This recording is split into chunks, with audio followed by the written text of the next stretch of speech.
Welcome students. आज के video में हम देखेंगे some questions of past year competitive exams. शुरुआत करेंगे नीट के क्वेश्चंस के, मेडिकल एंट्रेंस एग्ज़ाम उसके फर्स्ट 2019 लास्ट ईयर का क्वेश्चन ये चैप्टर में से। The number of mole of hydrogen molecules H2 molecules required to produce 20 mole of ammonia through Haber process। Haber's process जो है एमोनिया सिंथेसिस की industrial preparation है NH3। उसमें हमें 20 मोल अमोनिया अगर प्रोड्यूस करने हैं तो how much mole H2 required, that is our question. ठीक है, 4 ऑप्शन दिए गए 10, 20, 30, 40। तो सबसे पहले हमें क्या करना पड़ेगा, स्टोइकियोमेट्रिक रिलेशन अगर आपको समझ में है टेक्स्ट बुक का तो आप ये MCQ बहुत ही आसानी से कर पाओगे। ठीक है बेटा। So before watching this video, you must have watched last videos of this chapter in my channel. Okay. तो N2 plus 3H2 gives 2 ammonia, means यहाँ पे N2 का मोल 1, हाइड्रोजन का कोएफिशिएंट 3 मतलब 3 मोल H2 and 2 mole ammonia. This is the standard relation. But ऐसा नहीं है कि इतना ही मोल हम ले सकते हैं। अगर आपने 1 मोल लिया तो इससे 3 गुना हाइड्रोजन 3 मोल रिक्वायर्ड, और नाइट्रोजन से दुगना 2 मोल अमोनिया प्रोड्यूस। अगर आपने 10 मोल नाइट्रोजन लिए है तो 30 mole hydrogen is required and 20 mole ammonia will be produced. So मैंने क्या किया, मल्टीप्लाई बाय 10। ये पूरे इक्वेशन को, स्टैंडर्डाइजेशन को 10 से मल्टीप्लाई कर दिया, क्योंकि मेरा क्वेश्चन क्या है 20 मोल अमोनिया। तो 2 में से 20 करने के लिए मैंने क्या किया, किसी भी एक को मैं 10 से मल्टीप्लाई करता हूँ ना बेटा, तो बाकी के 2 को भी 10 से मल्टीप्लाई करना पड़ेगा। It means if I take 10 mole nitrogen, I require 30 mole hydrogen will produce 20 mole ammonia. So C is my answer. ठीक है बेटा, बहुत ही सिंपल सा क्वेश्चन था। फिर नेक्स्ट देखते बेटा हम, नीट 2018 में पूछा जा चुका question. A mixture of 2.3 gram formic acid, formic acid means HCOOH, ये तो मिथेनोइक एसिड भी हम उसको बोल सकते हैं। HCOOH मिथेनोइक एसिड या तो formic acid. 2.3 gram formic acid and 4.5 gram oxalic acid. Oxalic acid होता है H2C2O4, H2C2O4 ऑक्जेलिक एसिड, या तो इथेन डायोइक एसिड भी उसको बोलते हैं, इथेन डायोइक एसिड भी बोलते हैं। 2.3 gram formic acid and 4.5 gram oxalic acid का मिक्सचर है। उस मिक्सचर को हम ट्रीट करेंगे, mixture is treated with concentrated H2SO4। The evolved gaseous mixture is passed through KOH pellets। KOH potassium hydroxide एक बेसिक कंपाउंड है जिसके सॉलिड पैलेट्स के ऊपर से हमने वो गैस पास आउट किया जो इन दोनों में से प्रोड्यूस होने वाला है। Weight of the remaining product, remaining gas at STP will be, देखो पहले बीकर में हमारे पास है H2SO4, H2SO4 में हमने डाला क्या 2.3 gram formic acid, 4.5 gram oxalic acid. तो कुछ चीज़ ऐसी होगी जो लिक्विड में रह जाएगी, और कुछ चीज़ें ऐसी होगी, कुछ प्रोडक्ट ऐसी होगी जो गैस कन्वर्ट होगी। और गैस जो है गैसेस मिक्सचर, उसको हम पास कर रहे हैं KOH के ऊपर से। अभी KOH भी कोई चीज़ को एब्जॉर्ब करेगा, तो बचा हुआ जो गैस है, रिमेनिंग गैस का वेट हमें ढूंढना है, मास हमें ढूंढना है। ऑप्शन 4 दिए गए हैं। देखो ये आप अगर 11th स्टैंडर्ड में देख रहे हो ना ये वीडियो, तो आपने 11th और 12th के बहुत सारे चैप्टर्स अभी बाकी है पढ़ने। तो होगा क्या कि आपको ढेर सारे रिएक्शंस के बारे में पता नहीं होगा, लेकिन जब आपका 12th ख़त्म हो जाएगा और उसके बाद नीट की एग्ज़ाम लेने वाले होगी, तो आप रिएक्शंस, बहुत सारे रिएक्शन आप खुद से बना सकते हो। तो यहाँ पे हमें सॉल्यूशन में सबसे पहले तो ऐसे रिएक्शन हमें रफ में खुद से बनानी पड़ेगी। देखो JEE नीट में मेथड तो कोई देखता नहीं है, लेकिन आपको प्रॉपर मेथड से करोगे शॉर्ट में भी तो आपका आंसर आएगा। सही है। तो फॉर्मिक एसिड यानी HCOOH, उसमें कॉन्सनट्रेटेड H2SO4 के साथ रिएक्शन करवाई। कॉन्सनट्रेटेड H2SO4 जो है वो वाटर एब्जॉर्बेंट है बेटा, वाटर एब्जॉर्बेंट। तो यहाँ से मैंने क्या किया, अगर H2O निकल जाए, देखो 1 hydrogen free here, 1 hydrogen from here, 1 oxygen, H2O will, if water will be left, तो carbon monoxide is remaining. Water कहाँ चला जाएगा, H2SO4 के साथ लिक्विड में। और कार्बन मोनोऑक्साइड गैसियस फॉर्म में होगा। कार्बन मोनोऑक्साइड कैसे फॉर्म में होगा बेटा? गैसियस फॉर्म में, ठीक है ना। कार्बन मोनोऑक्साइड इवोपरेट होकर बाहर आ जाएगा। तो जो बाहर आता हुआ कार्बन मोनोऑक्साइड है उसको हमने एक दूसरे कंटेनर में KOH के ऊपर से पास आउट किया, ठीक है। Carbon monoxide does not react with KOH, remember.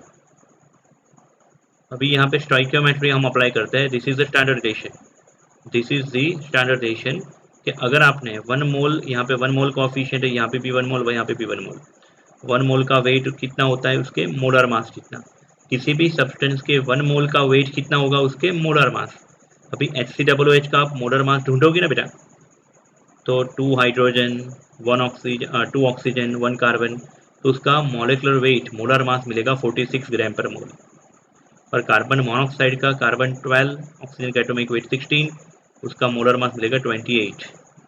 तो अगर आपने 46 ग्राम फॉर्मिक एसिड लिया है तो you will gate 28 gram carbon monoxide.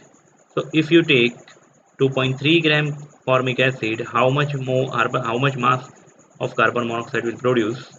तो what you have to do, unitary method से क्रॉस मल्टीप्लिकेशन से आपने क्या कर दिया, 2.3 इंटू 28 डिवाइड बाई 46, तो ये मल्टीप्लाई डिवीजन करोगे 1.4 ग्राम कार्बन मोनोऑक्साइड प्रोड्यूस हुआ यहाँ से। फिर ऑक्जेलिक एसिड के बारे में देखते हैं। ऑक्जेलिक एसिड यानी H2C2O4। अब ये ऑक्जेलिक एसिड को जब हम हीट करते हैं कॉन्सेंट्रेटेड H2SO4 के साथ, तो कॉन्सेंट्रेटेड H2SO4 यहाँ से पानी तो ले लेगा लेकिन carbon dioxide gas and carbon monoxide gas liberate करेगा। रिएक्शन, मेक श्योर कि रिएक्शन इज बैलेंस और नॉट। देखिए यहाँ पे कोएफिशिएंट 1 है, हाइड्रोजन के atom 2, left hand side hydrogen, right hand side hydrogen के coefficient 2, hydrogen total mole not coefficient, hydrogen atom कितने हैं 2, hydrogen atom, carbon atom 2, right hand side भी 1 + 1 2 atom carbon, left hand side oxygen atom 4 है, right hand side देखिए आप 1 oxygen 2 oxygen + 1 total 4 oxygen atom. तो reaction is balance, now we can proceed ahead. यहाँ पे coefficient देखिए molecules के 1 1 1 1, यानी कि 1 mole oxalic acid form 1 mole water, 1 mole carbon dioxide and 1 mole carbon monoxide. और ऑक्जेलिक एसिड का मोलर मास है बेटा 90।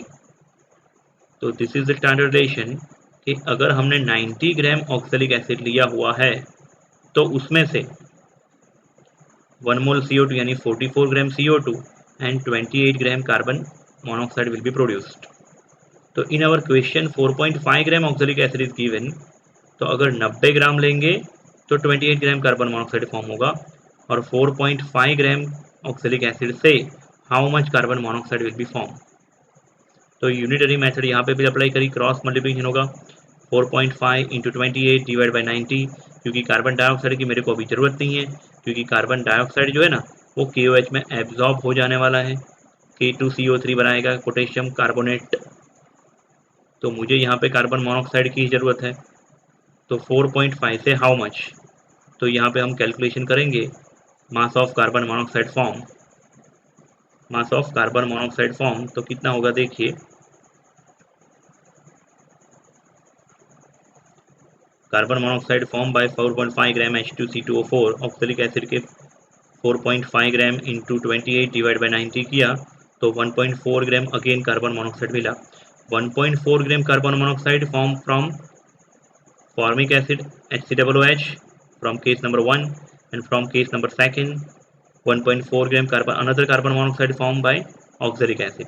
So total we have 1.4 plus 1.4 2.8 gram carbon monoxide. Total we have 2.8 gram carbon monoxide, and here CO2 gas absorbed into KOH.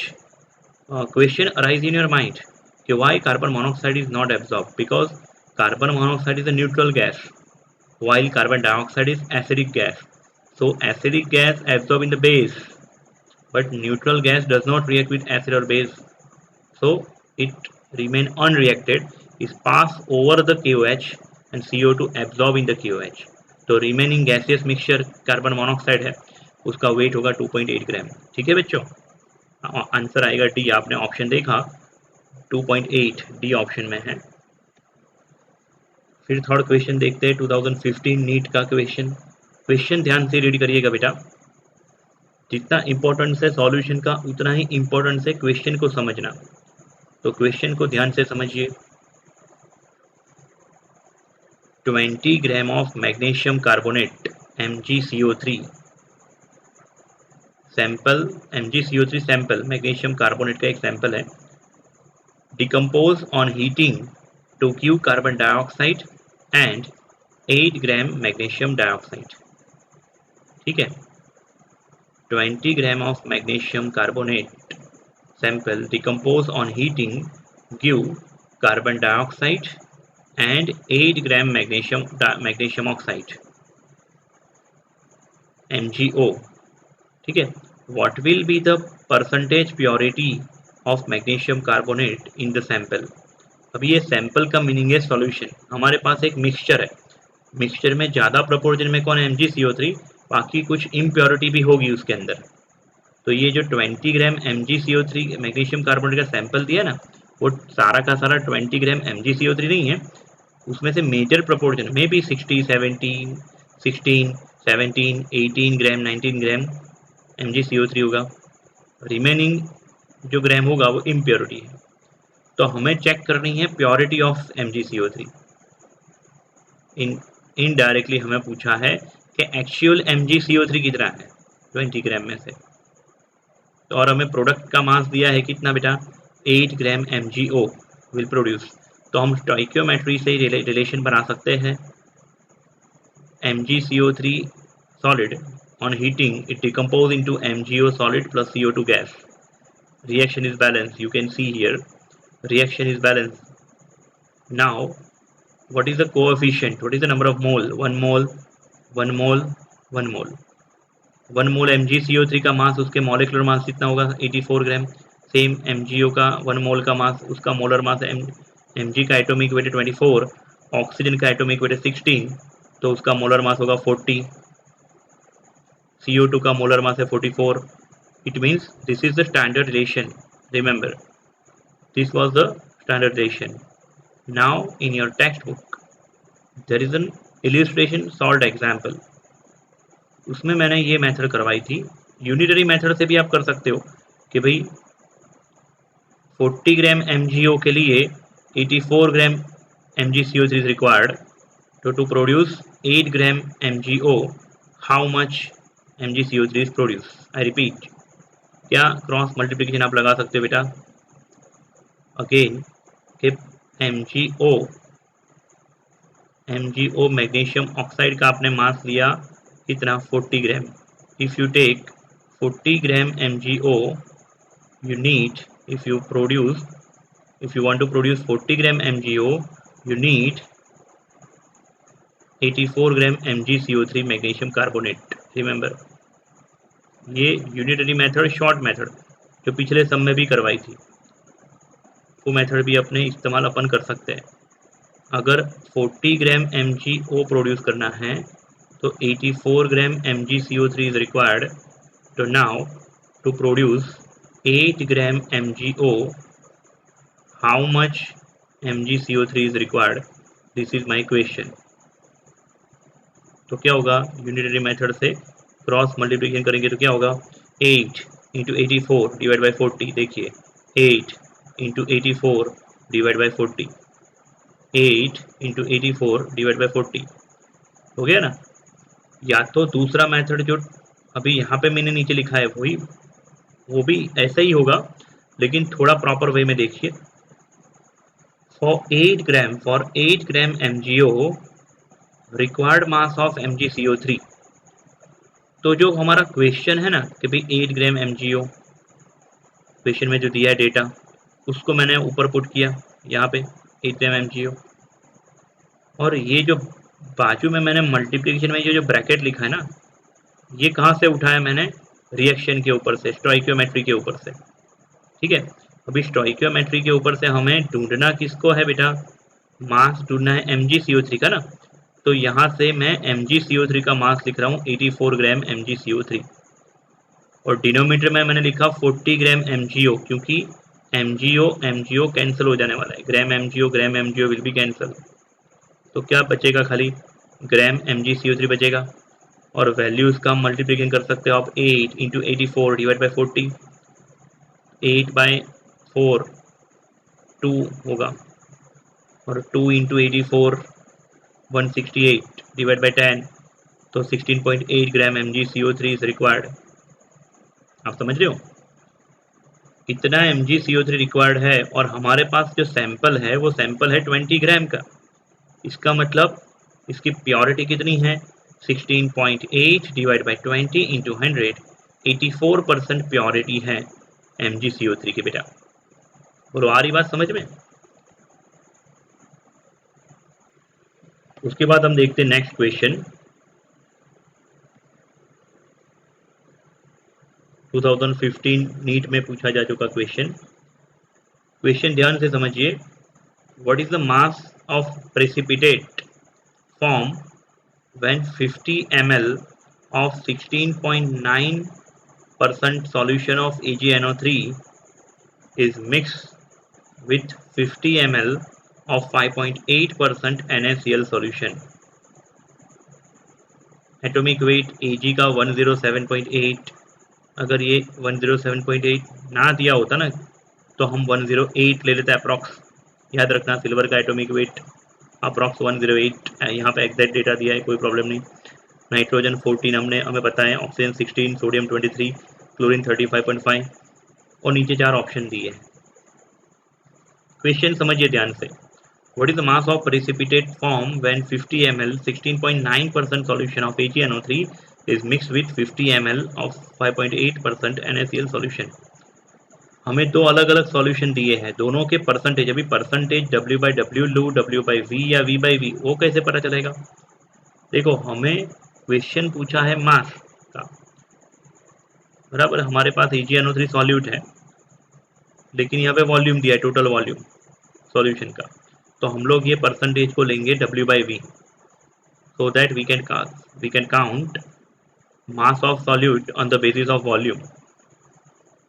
If you want to find mass on the basis of mass, you have to take W/W, but here we have to calculate the mass on the basis of volume, so that we will take percentage W/V here. Okay बेटा,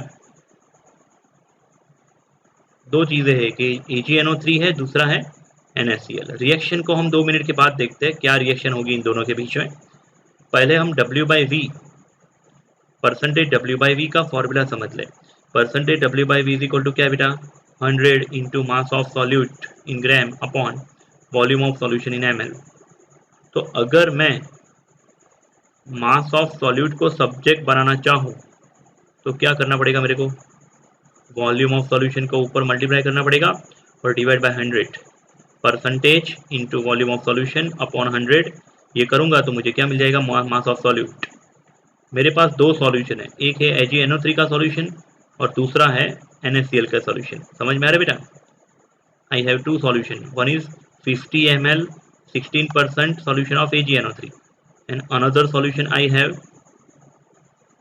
see here, मेरे पास दो solution है और दूसरा solution है 50 ml 5.8% NaCl solution, और इन दोनों के बीच में क्या होने वाली है, रिएक्शन होने वाली है। तो अगर ये मैं परसेंटेज W/V के बेस के ऊपर अगर मैं मास ढूंढना चाहूँ सॉल्यूट AgNO3 का, पहले सॉल्यूशन के लिए मास ऑफ AgNO3 को मैंने सब्जेक्ट बनाया, percentage into volume upon 100, percentage 16.9 given in the question into 50 ml volume upon 100। ये मल्टीप्लिकेशन डिवीजन करेंगे 8.45 ग्राम, क्योंकि 50/100 मतलब 2 हो जाएगा। 16.9 divide by 2, 8.45 gram mass of AgNO3। उसको हम मोल में कन्वर्ट कर लेंगे। Mole of AgNO3 is equal to W/M, mass upon molar मास।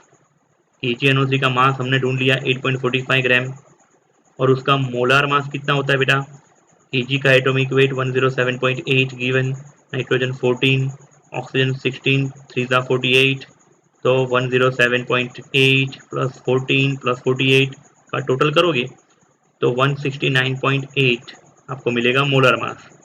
इन दोनों का डिवीजन 0.049 समथिंग मिलेगा, उसको राउंड अप मैंने ले लिया 0.05, ठीक है।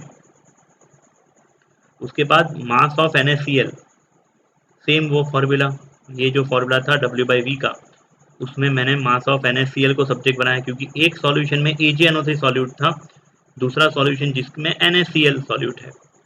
तो NaCl का मास अगर मेरे को ढूंढना है तो क्या करूंगा, percentage into volume upon 100। NaCl के परसेंटेज दिए है बेटा क्वेश्चन में 5.8, क्वेश्चन में दिए है 5.8 इंटू वॉल्यूम अपॉन 100। ये मल्टीप्लिकेशन डिवीजन करेंगे 2.9 ग्राम NaCl you will gate, and 2.9 gram NaCl को हमने मास को हमने मोलर मास से डिवाइड किया तो हमें मिल जाएगा mole of NaCl। Mass upon molar mass 2.9 upon 58.5। NaCl sodium का एटॉमिक वेट 23, क्लोरीन का 35.5, इसका मोलर मास होगा 58.5। ये डिवीजन करेंगे 0.05 मोल, अप्रॉक्स 0.049 समथिंग होगा, लेकिन अप्रॉक्स कितना हम ले लेते, राउंड अप ले लिया, 0.05 मोल NaCl। 0.05 mole AgNO3 we have and 0.05 mole NaCl we have. Now we will see the reaction, chemical reaction between AgNO3 and NaCl. What happened when AgNO3 mixed together with NaCl? See here, जब हम AgNO3 में NO3 minus 1 Ag plus 1 और NaCl में Na plus 1 Cl minus 1, इसमें क्या होगा बेटा, ITUS means इसकी टोपी उसके सर, ऐसा होगा। Ag+1 मिक्स होगा Cl के साथ, ज्वाइंट होगा Cl के साथ, कंपाउंड बनाएगा AgCl सॉलिड प्रेसिपिटेट, और Na प्लस NO3 माइनस के साथ जुड़ेगा, बनाएगा NaNO3 सोडियम नाइट्रेट, वो एक्वेस रहेगा। तो हमें जो वाइट प्रेसिपिटेट मिलेंगे वो AgCl के होंगे, ठीक है। रिएक्शन बैलेंस है, आप देख लो, EgNOCl सोडियम सब एटॉमिक नंबर, यहाँ पे एटम के नंबर्स जो है बेटा, number of atoms left hand side and right hand side same है। कोएफिशिएंट देखते हैं, 1 मोल 1 मोल 1 मोल 1 मोल, तो जितने मोल AgNO3 के हैं उतने ही मोल अगर NaCl के यूज हो गए, दोनों के इक्वल, तो उतने ही मोल हमें किसके मिलेंगे बेटा, AgCl के। इसका मतलब 1 मोल लिया तो 1 मोल प्रोड्यूस होगा, 10 मोल लिया तो 10 मोल AgCl प्रोड्यूस होगा। 0.05 मोल लिया हमने दोनों के, तो 0.05 mole AgCl you will get. In our question, हमें क्वेश्चन में क्या पूछा है, देखिए क्वेश्चन में हमें पूछा है what is the mass of precipitate. पहले AgCl के मोल्ड हमने ढूंढ लिए, क्या ढूंढ लिए बेटा, AgCl के मोल 0.05। अभी उसके ऊपर से हम लोग क्या ढूंढ सकते हैं, मास ढूंढ सकते हैं। It means by 0.04 mole AgNO3 and 0.05 mole NaCl, mole of AgCl precipitate form is equal to 0.05। मैंने अभी बताया, mass of AgCl is equal to mole of AgCl into molar mass of AgCl, 0.05 into molar mass of AgCl। Silver का atomic weight again 107.2 107.8 plus 35.5 Cl का atomic weight, दोनों का total करेंगे, इसका molar mass मिलेगा 143.3, उसको मोल से मैंने मल्टीप्लाई किया 7.165। अभी आप ऑप्शन में सारा देखोगे ना, तो देखो 28, 3.5, 7, 14, तो हमारा जो आंसर आया उसके करीब वाला आंसर क्या है, नियरर आंसर 7 ग्राम। क्योंकि कॉम्पिटिटिव एग्जाम में कई बार ऐसा होगा, neighbouring answer, near by answer आपको लिखना है, क्योंकि यहाँ पे आपको कैलकुलेटर का यूज नहीं करना है, इसलिए बहुत करीब वाली वैल्यू नहीं दी होगी यहाँ पे, है ना, डोंट वरी। तो आंसर हमारा होगा C, 7 ग्राम अप्रोक्स। उसके बाद हम देखेंगे 2009 का question, what is the molarity of OH minus in the final solution prepared by mixing 20 ml of 0.050 mole 0.050 molar HCl with 30 ml of 0.10 molar BaOH twice। Again question ध्यान से पढ़िए, what is the molarity of OH minus in the final solution prepared by mixing 20 ml 0.050 molar HCl with 30 ml of 0.10 molar BaOH twice। HCl क्या है बेटा, acid, यहाँ पे HCl है acid, BaOH twice है बेस। एसिड बेस के बीच में क्या होता है, neutralisation, acid plus base give salt plus water, you know very well. तो यहाँ पे हम क्या करेंगे, पहले तो देखो आपने आगे का सम भी देखा AgNO3 वाला, पहले हमने क्या कर दिया, मोल ढूंढ लिए थे बराबर। उसी प्रकार यहाँ पे मोलारिटी एंड वॉल्यूम दिया है, तो ऐसा कोई फॉर्मूला है जिसमें मोलारिटी वॉल्यूम मोल आता हो? तो यस, मैंने यहाँ पे लिखा है, देखिए, molarity is equal to mole of solute upon volume of solution in litre. तो ये जो ml है 20 ml 30 ml, उसको लीटर में भी हम कन्वर्ट कर सकते हैं। 20 into 10⁻³ litre, 30 ml means 30 into 10⁻³ litre. और मोलारिटी तो गिवन है 0.050 0.10 मोलर।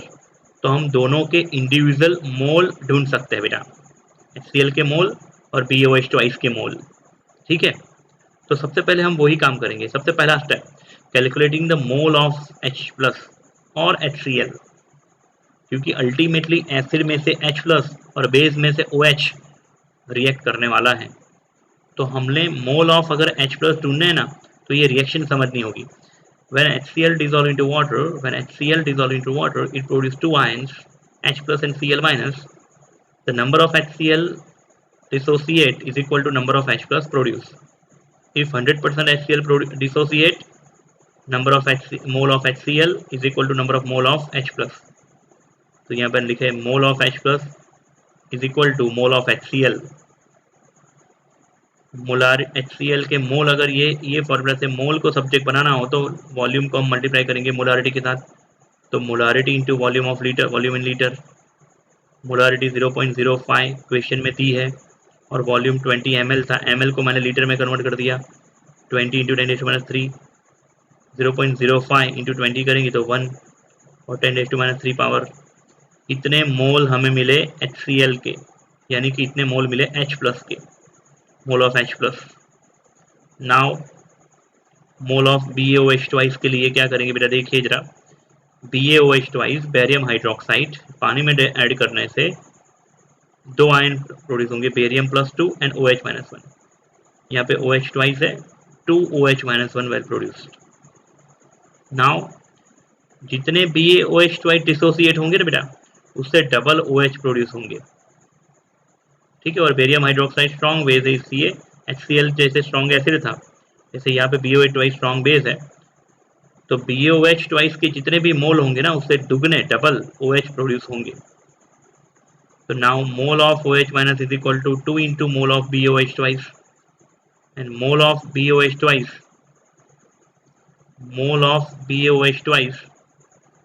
is equal to, मैंने क्या कर दिया देखिए, mole of BaOH is equal to molarity into volume, और इंटू 2 क्यों लगाया पता चला ना बेटा।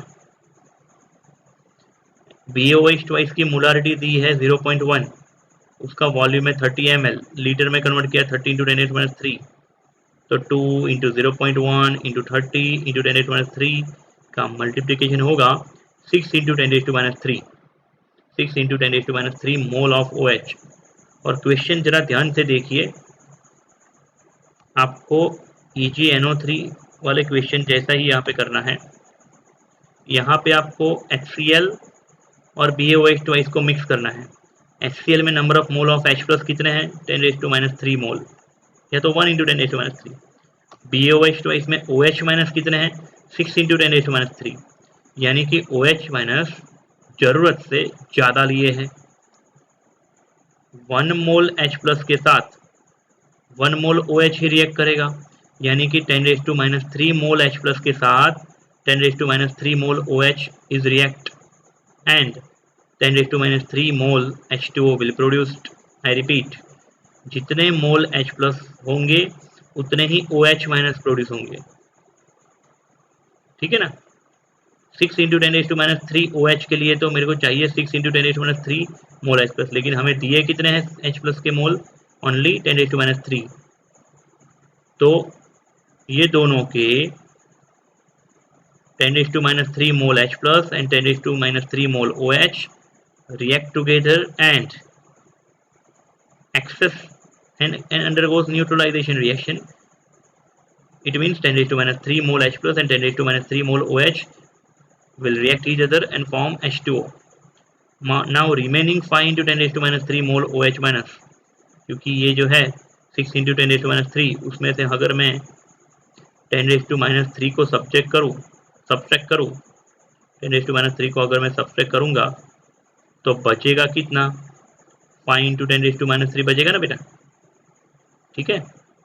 इतने मोल of OH remain unreacted, unneutralized, and that's why total solution is basic. Total solution is basic. Now molarity of OH, यानी ऐसे स्क्वायर ब्रैकेट में OH दिखाया, इसका मतलब OH माइनस की concentration in molarity is equal to mole of OH left upon total volume. कितने mole OH के बाकी बचे, 5 इंटू 10⁻³। वॉल्यूम टोटल कितना हो गया, क्योंकि शुरुआत का वॉल्यूम था 5 इंटू 10। देखिए शुरुआत का वॉल्यूम कितना था, इंडिविजुअल सॉल्यूशन अगर देखें इंडिविजुअल तो 20 ml और 30 ml दो अलग अलग सॉल्यूशन है, दो अलग अलग सॉल्यूशन। दोनों को जब मैं मिक्स करूंगा तो टोटल वॉल्यूम कितना होगा बेटा, 50 ml होगा कि नहीं। तो मोल of OH 5 into 10⁻³, total volume 50 ml, उसको लीटर में कन्वर्ट किया, 50 into 10⁻³ litre, 10⁻³ 10⁻³ cancel out, 5/50 means 1/10, answer is 0.1 molar. ठीक है बेटा, इसका एक शॉर्टकट मेथड भी है, वो मैं आपको जूम के लाइव लेक्चर में नेक्स्ट लेक्चर में आपको समझाऊंगा, है ना। तब तक के लिए आप जब ये सम आपकी नोटबुक में लिखते हो उसके बाद आप खुद से रफ में ट्राई करना, ज़रूरत पड़ने पे आप कोई रेफरेंस बुक में भी देख सकते हो कि ये सम के मेथड कोई दिया है। ज़्यादा टाइम मत बिगाड़ना, ठीक है, 5-10 मिनट बिगाड़ना, फिर अगर आपसे सॉल्व नहीं होता है शॉर्टकट मेथड से तो मैं आपको करवाऊंगा नेक्स्ट लेक्चर में, जूम में लाइव लेक्चर में। ठीक है बेटा, ये क्वेश्चन हम नेक्स्ट वीडियो में देखेंगे।